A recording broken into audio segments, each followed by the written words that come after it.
Bonsoir et merci d'être à ce rendez-vous pour passer en revue les principales informations de ce jour.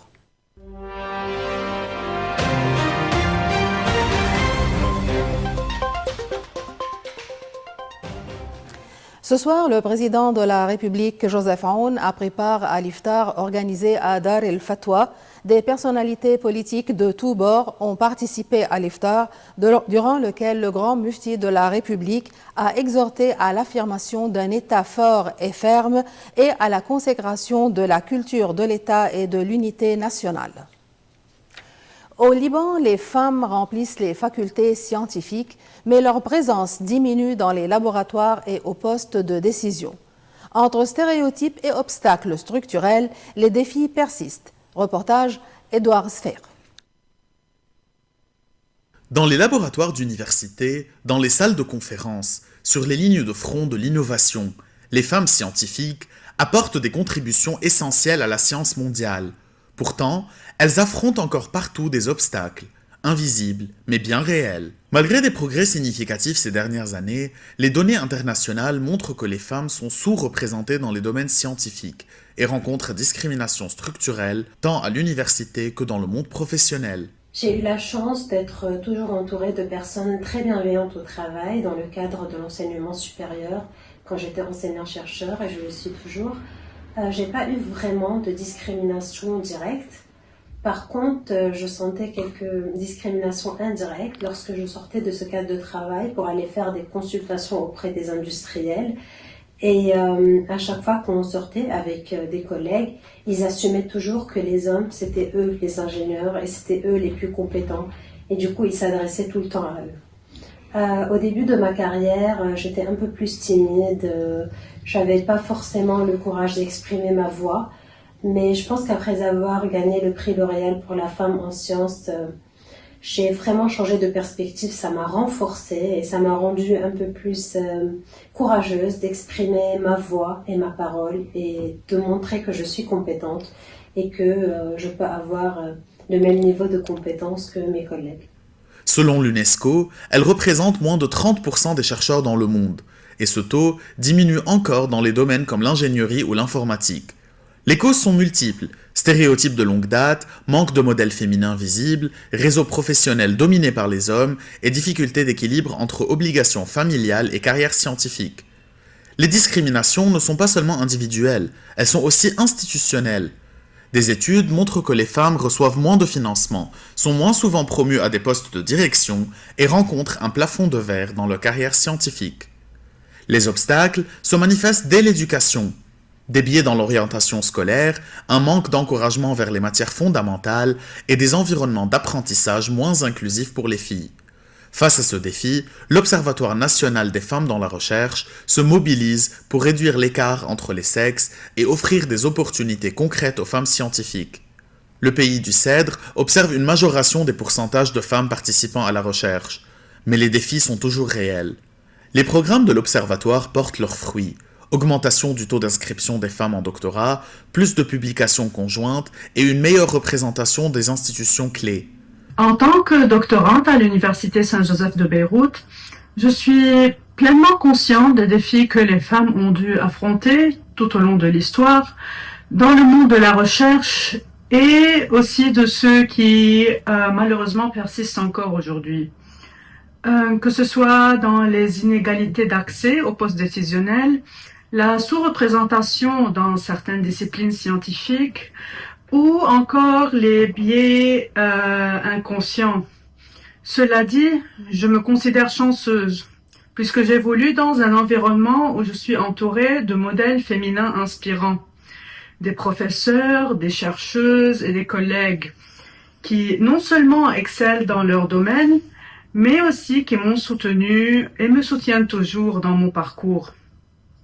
La Banque mondiale souligne l'importance de politiques volontaristes pour briser les barrières structurelles et encourager une participation équitable dans les sciences fondamentales.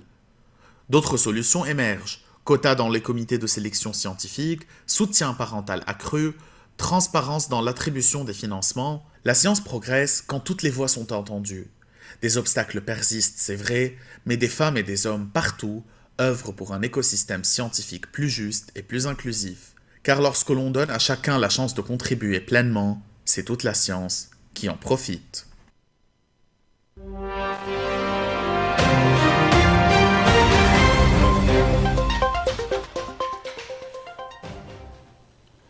Le Haut Commissariat de l'ONU aux droits de l'homme tire la sonnette d'alarme. Dans un nouveau rapport, il évoque un risque de nettoyage ethnique à Gaza et en Cisjordanie, dénonçant des attaques contre des civils, des destructions massives et des déplacements forcés. Le constat est particulièrement préoccupant.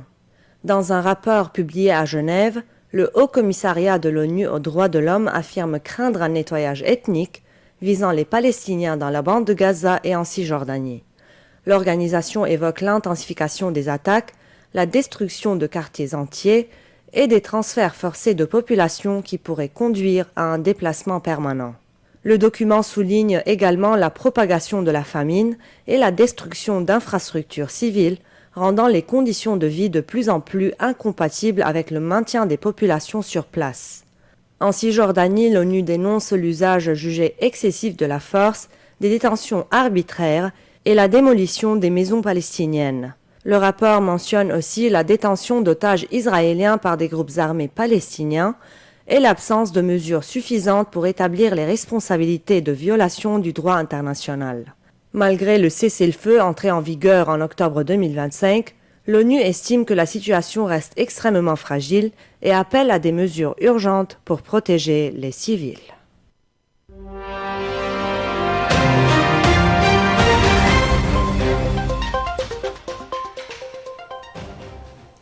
À Washington, le président américain Donald Trump réunit pour la première fois son Conseil de paix, une initiative controversée destinée à piloter la reconstruction de Gaza et à élargir son rôle à la résolution des conflits internationaux.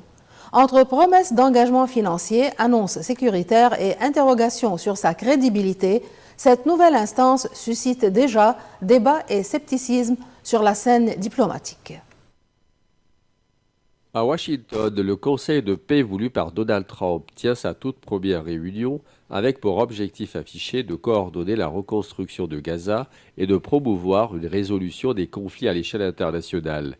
47 pays participent à cette rencontre organisée à l'Institut Donald Trump pour la paix avec l'Union européenne en qualité d'observatrice. Le président américain doit s'exprimer aux côtés du secrétaire d'État Marco Rubio et de l'ancien Premier ministre britannique Tony Blair. Selon la Maison-Blanche, des engagements financiers de 5 milliards de dollars pour la reconstruction de Gaza devraient être annoncés, ainsi que l'envoi de milliers de militaires pour constituer une force de stabilisation. Mais au-delà des annonces, l'initiative suscite de nombreuses interrogations. Des experts évoquent un projet encore flou, entièrement contrôlé par Donald Trump, qui peut inviter ou exclure des participants à sa discrétion.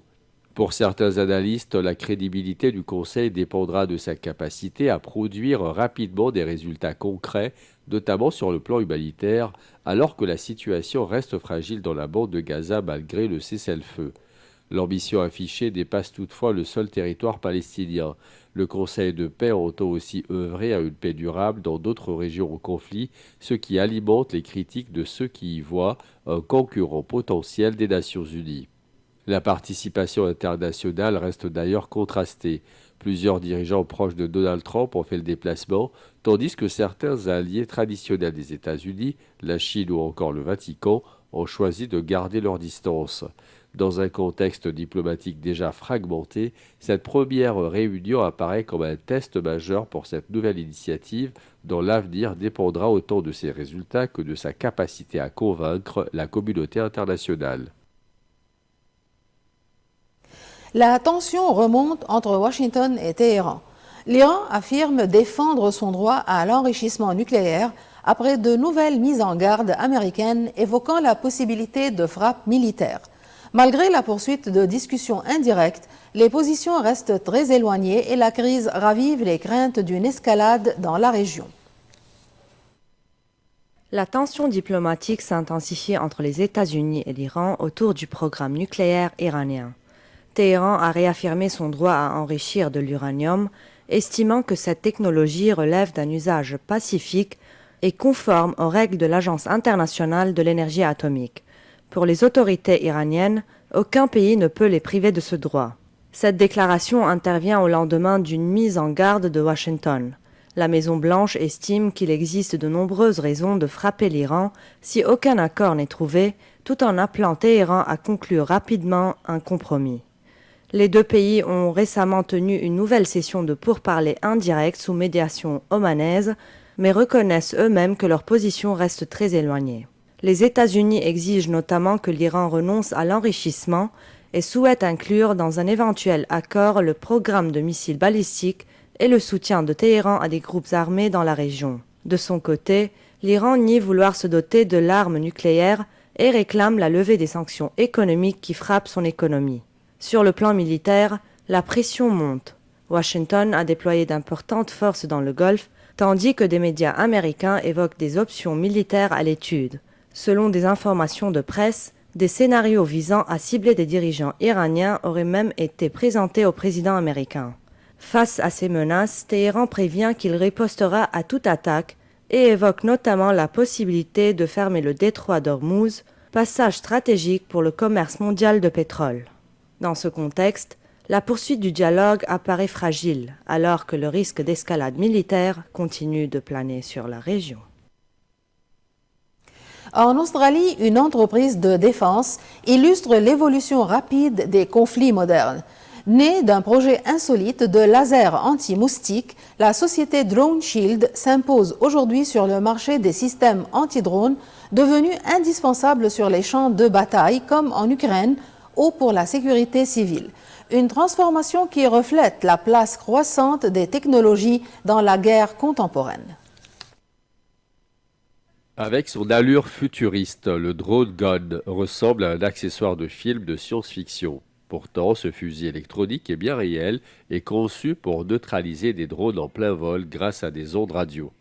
À Sydney, l'entreprise australienne Drone Shield est devenue l'un des acteurs majeurs de cette nouvelle industrie de défense.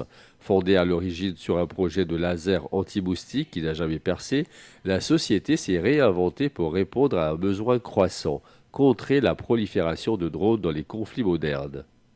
Du front en Ukraine à la mer Rouge, ces appareils sans pilote sont devenus incontournables pour la surveillance, le brouillage ou les attaques. Selon le PDG de l'entreprise, toute guerre future combinera équipements traditionnels et drones, rendant les systèmes anti-drones essentiels. Lors d'une démonstration, un drone est repéré dans le ciel. En quelques secondes, l'opérateur vise et tire. Désorienté, l'appareil s'écrase au sol. Une technologie qui permet de détecter, brouiller et neutraliser les engins ennemis. Le succès est aussi financier. La valeur de Drone Shield a bondi de plus de 300% en un an, faisant de l'entreprise la plus valorisée du secteur de la défense en Australie, avec près de 2,8 milliards de dollars australiens. Mais au-delà du militaire, l'entreprise mise aussi sur des applications civiles comme la protection des aéroports ou la surveillance des prisons, confrontées à l'usage croissant de drones pour la contrebande. Pour les experts, ces technologies illustrent une transformation profonde de la guerre. Les drones permettent d'effectuer des missions autrefois beaucoup plus coûteuses avec des moyens traditionnels. Dans ce contexte, l'essor des systèmes anti-drones témoigne d'une nouvelle course technologique où l'innovation devient un enjeu stratégique majeur. Et voici une note plutôt insolite. Aux Pays-Bas, une soupe d'hiver se transforme en véritable compétition internationale. Cuisiniers amateurs et professionnels se retrouvent pour le championnat du monde du Snert, un événement aussi convivial que compétitif qui célèbre les traditions culinaires néerlandaises et l'art de la cuisine réconfortante. À Groningen, dans le nord des Pays-Bas, les marmites bouillonnent et les odeurs de légumes d'hiver envahissent les cuisines. La Coupe du monde de soupe au poids bat son plein. Chaque année, une vingtaine de cuisiniers participent au championnat du monde de Snert et de Stamppot, deux plats emblématiques de la cuisine néerlandaise. Le Snert, une soupe épaisse à base de pois cassés, de légumes et de porc, est un incontournable des hivers et des repas en famille.